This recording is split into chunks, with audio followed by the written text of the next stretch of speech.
नमस्कार। आगे बढ़ते हैं और मकर लग्न में शुक्र की ही बात करेंगे। और आप लोग जानते हैं कि लग्न से चतुर्थ स्थान तक इसके पिछले पाठ अर्थात 449 में हम लोगों ने सीखा था। अब 450 में 5वें से 8वें के विषय में सीखेंगे। छोटा छोटा पाठ होता है, आप इंजॉय करें, ज्योतिष को रटने का प्रयास न करें। हमारे YouTube के भी क्लास में जितने भी लोग आते हैं उनको भी पता है कि यहाँ रटना नहीं है। यहाँ सिर्फ आप एक विश्वास लेकर के आते हैं हमारे पास और हम सरलता से आपको पाठ याद करा देते हैं। तो बहुत ताकत लगाने की ज़रूरत नहीं है, थोड़ा बहुत दिमाग लॉजिकल होना चाहिए, आप विषय को बहुत अच्छे तरीके से समझेंगे। तो अब यहाँ पंचम स्थान में शुक्र है, खुद पंचमेश होकर के पंचम स्थान में हो तो जातक बहुत विवेकी होगा, बुद्धिमान होगा, हायर एजुकेशन को प्राप्त करने वाला होगा, संतान का सुख उत्तम रहेगा। तो पंचम स्थान से जिस भी विषय को हम लोग समझते हैं उस सभी विषयों का फल उत्तम कहना होगा। दूसरा, यहाँ पे दिग्बल होता है तो बहुत कम ही दूर गया है, अर्थात यहाँ शुक्र बलवान ही होगा। और इस पक्ष में शुक्र और चंद्रमा को बल प्राप्त होता है। ये भी आप लोग पीछे से लगातार पाठ पढ़ते आए होंगे तो पता होगा कि किस तरफ किस ग्रह को ज़्यादा बल प्राप्त होता है। तो यहाँ पर बहुत विवेकी होंगे, बहुत बुद्धिमान होंगे, संतान का सुख प्राप्त होगा। और ये स्थान हमारे पूर्वार्जित कर्मों का है, तो कहा जा सकता है कि आपके पूर्वार्जित कर्म भी अच्छे रहे होंगे। लोग पूछते हैं कि सर बताते तो हैं कि पूर्वार्जित कर्मों का स्थान पंचम है, लेकिन हम कैसे समझेंगे कि हमारे पूर्वार्जित कर्म अच्छे रहे होंगे या बुरे रहे होंगे? तो यदि भाव शुभ प्रभाव में हो तो हमारे पूर्वार्जित कर्म अच्छे रहे होंगे, यदि भाव बहुत अशुभ प्रभाव में हो तो हमारे पूर्वार्जित कर्म बहुत अच्छे नहीं रहे होंगे। तो अब समझ सकते हैं कि यदि भाग्य के साथ, दशम के साथ, एकादश के साथ, अर्थात दशम एकादश के साथ यदि पंचम का साथ मिल जाए, पंचम स्थान बहुत मजबूत हो जाए तो जीवन में तरक्की करने से कौन रोक सकता है। तो आ जाइए, अब पंचम में शुक्र है तो एकादश को भी देखेगा, तो एकादश का साथ मिल गया, अर्थात जीवन में तरक्की चाहेंगे, सिर्फ विवेकी होकर के संतोषी नहीं होंगे, डेवलपमेंट की इच्छा होगी और जीवन में जितना चाहेंगे उतना डेवलप करेंगे। आगे बढ़ने की हमेशा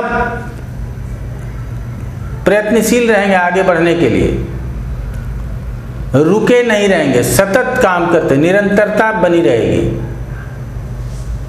और जब निरंतरता बनी रहती है तो सफलता भी उसी को प्राप्त होता है। अब यहाँ केंद्र त्रिकोण दोनों का स्वामी होकर के त्रिकोण में स्थित हो तो इससे अच्छा और कुछ हो भी नहीं सकता। तो चलिए, यहाँ से हम इसी की बात कर सकते थे। तो बड़े भाई यदि हों तो वो भी बहुत तरक्की करें, बड़े भाइयों के साथ सामंजस्य अच्छा हो, बॉस के साथ रिलेशन अच्छा हो, संबंध अच्छा हो। बहुत लोगों का प्रश्न आता है, गुरुजी सब तो ठीक है, काम भी अच्छा कर लेते हैं, लेकिन जहाँ भी जाते हैं ना बॉस से नहीं पटता। हमारा आज तक का रिकॉर्ड है कि बॉस से नहीं पटता। तो इसका मतलब क्या है कि उसका एकादश पीड़ित है और गुरु पीड़ित है। तो हम इसीलिए कहते हैं प्रारंभ से अंत तक समझिए, सिर्फ शुक्र के विषय में नहीं, कई विषयों में आपको जानकारी दे देते हैं। तो इसीलिए पाठ को लगातार पढ़ते रहेंगे तो साथ में पूरे पाठ को पढ़ेंगे तो आपको पूरा ज्ञान मिलेगा। तो चलिए, अब शुक्र यदि छठे स्थान में हो तो छठे स्थान में शुक्र को अच्छा नहीं कहा गया, गोचर में भी अच्छा नहीं है और स्थिति के अनुसार भी अच्छा नहीं है। अब देख लीजिए क्या क्या और हम सोच सकते हैं। लग्न से शुरू कर लेते हैं। तो लग्न के लिए छठे में है, नॉट गुड। दूसरे के लिए छठे में है, लेकिन दूसरे स्थान से ये पंचम है, हम गुड मान सकते हैं। कि दूसरे स्थान से क्यों? इस वाले विषय को लेकर के चलिएगा। काल पुरुष के हिसाब से दूसरे का स्वामी है, काल पुरुष के हिसाब से 7वें का स्वामी है, वहां से 12वां है, नॉट गुड। अब ये पंचमेश होकर के छठे में गया है, नॉट गुड। लेकिन दशमेश यदि इस स्थान में आया है तो ये अपने त्रिकोण में है, इसको यहाँ बुरा नहीं कहेंगे। तो प्रश्न किस एंगल से आ रहा है, किस विषय से प्रश्न आ रहा है? यदि संतान से संबंधित प्रश्न आएगा तो कहेंगे डॉक्टर से मिलिए, चिकित्सक से मिलिए। अगर पूछा जाएगा कि ऋण मिलेगा कि नहीं तो मिल जाएगा। अगर धन की कमी हो और ऋण की आवश्यकता पड़े और मकर लग्न के पत्रिका में शुक्र यदि सप्तम में हो और इनकी दशा अंतर्दशा आ गई हो और ऋण का आवेदन दिया हो तो 100% ऋण मिलेगा, कोई नहीं रोकेगा। अब हमने कहा ये सप्तम से 12वां होने का मतलब क्या है कि शादी विवाह में जरूर परेशानी होगी, जीवन साथी के साथ जरूर परेशानी हो सकती है। तो जीवन साथी के लिए परेशानी होगी ये बता सकते हैं अगर प्रश्न जीवन साथी से आया। प्रश्न पंचम से आया तो छठे में गया, संतान के लिए परेशानी बता सकते हैं, हायर एजुकेशन में भी परेशानी बता सकते हैं। लेकिन दशम से नवम है, लग्न से छठा है, काम अच्छा होगा, काम अच्छा करेंगे, आगे अच्छा बढ़ेंगे, कर्म संतुष्ट है, कार्य क्षेत्र अच्छा रहेगा, लेकिन आप संतुष्ट नहीं है, आपको परेशानी होगी, लग्न से छठा है। तो इस तरह से विषयों को समझने का प्रयास कीजिए। अब यहाँ है तो रोग ऋण शत्रु आदि दे सकता है, और यहाँ से दृष्टि यहाँ गया तो अपव्यय का भय हो सकता है कि जरूरत से ज़्यादा पैसे खर्च हो जाएं, जहाँ जरूरत नहीं है वहाँ भी पैसे का खर्च कर लें, किसी कारण से अस्पताल में हमको भर्ती होना पड़ जाए। ये तो पूरी पत्रिका होने के बाद ही आप किसी को कह सकते हैं। तो इसकी दृष्टि से ये स्थान एक्टिव हो जाएगा तो इसका भी फल मिलने लगेगा, और उसका फल मिलता है, ये जरूरी नहीं कि उसका सारा शुभ फल ही प्राप्त होगा, उससे संबंधित अशुभ फल भी प्राप्त होंगे। जैसे मैंने कहा था कि दूसरे में बैठेगा, 8वें को देखेगा तो चोट चपेट दुर्घटना दे सकता है। शुक्र यदि छठे में बैठा और द्वादश को देख रहा है तो लीगल प्रॉब्लम दे सकता है, जेल दे सकता है, अस्पताल आप जा सकते हैं। लेकिन प्रश्न आ कहाँ से रहा है ये समझना सबसे ज़्यादा जरूरी है। अगर इस बात को समझ लेंगे तो किसी भी ग्रहों को समझना आपके लिए सरल हो जाएगा। यहाँ तक हम लोगों ने समझ लिया। अब शुक्र यहाँ है। अब देख लीजिए दो तरीका। पहला है कि कारक अपने ही घर में, दूसरा है कि काल पुरुष के पत्रिका का सप्तमेश अपने ही घर में, इस पत्रिका का पंचमेश तीसरे में है, लग्न से सप्तम में, इससे दशम में है, तो कहीं से 6, 8, 12 नहीं आया, इसलिए सप्तम में फिर भी ये अच्छे हैं। क्या कारक भाव नासाय जैसे शब्दों का जो प्रयोग होता है उसमें हम कहते हैं कि उस संदर्भ में जब प्रश्न आएगा कि शादी विवाह के संदर्भ में प्रश्न आएगा तो यहाँ कहेंगे कि ठीक है अल्प सुख मिलेगा, अर्थात पत्नी का सुख है, लेकिन यदि शुक्र अकेला बैठा है तो ये पूर्ण सुख नहीं दे करके अल्प सुख देगा।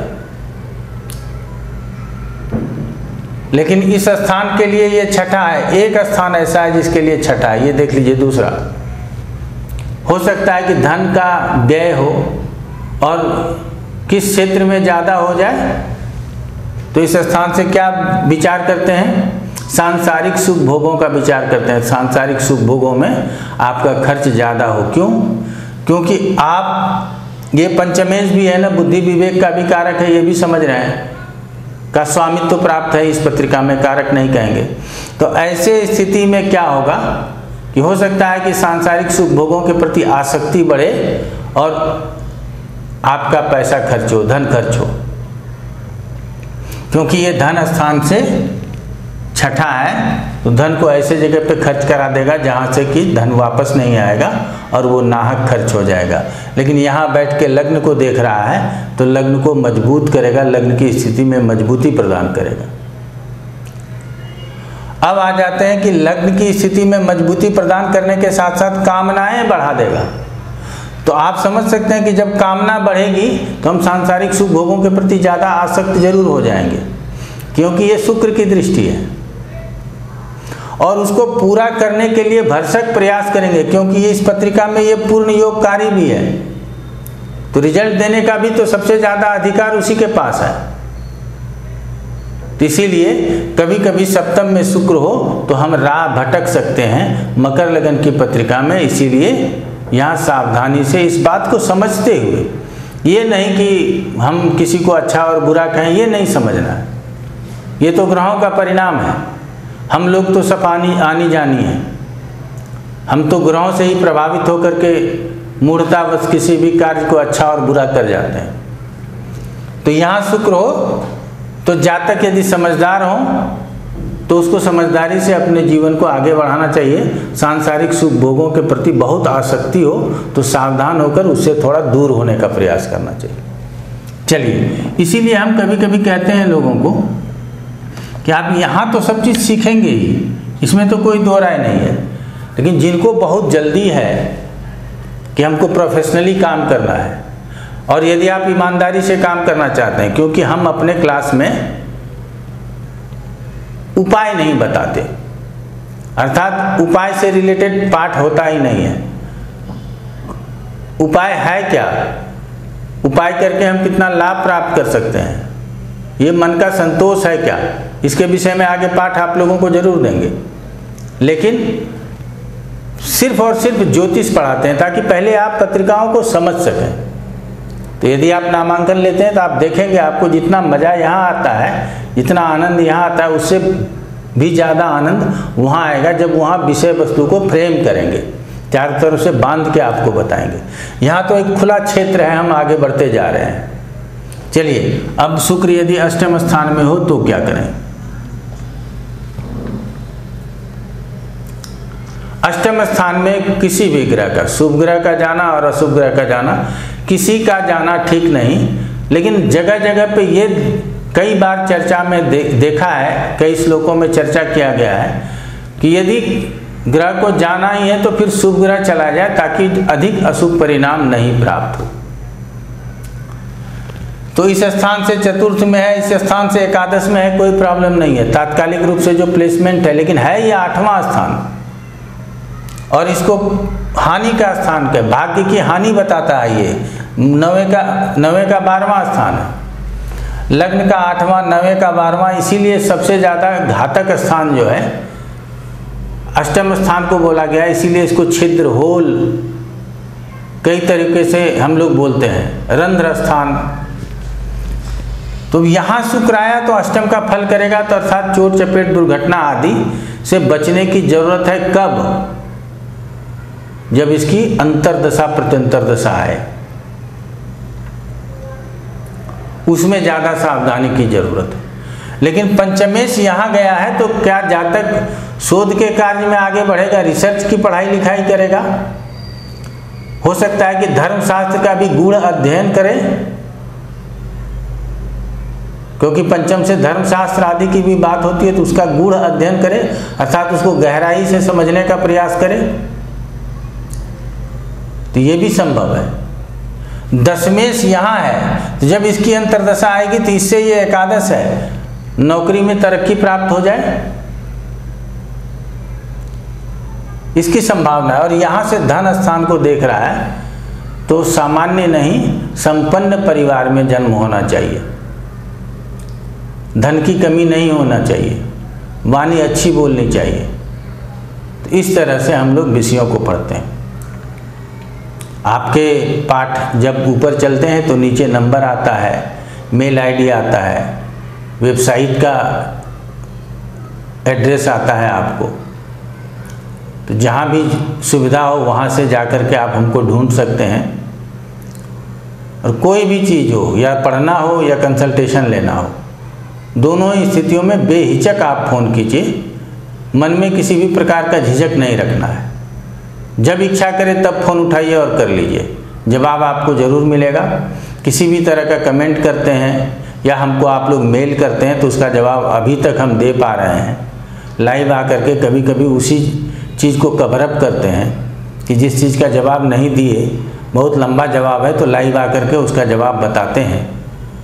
और आप लोग इतना प्रेम दिखाते हैं, इतना अच्छा कमेंट डालते हैं कि इससे हमारा हौसला बढ़ता है और इच्छा करता है कि और आगे और अच्छा बताते रहें।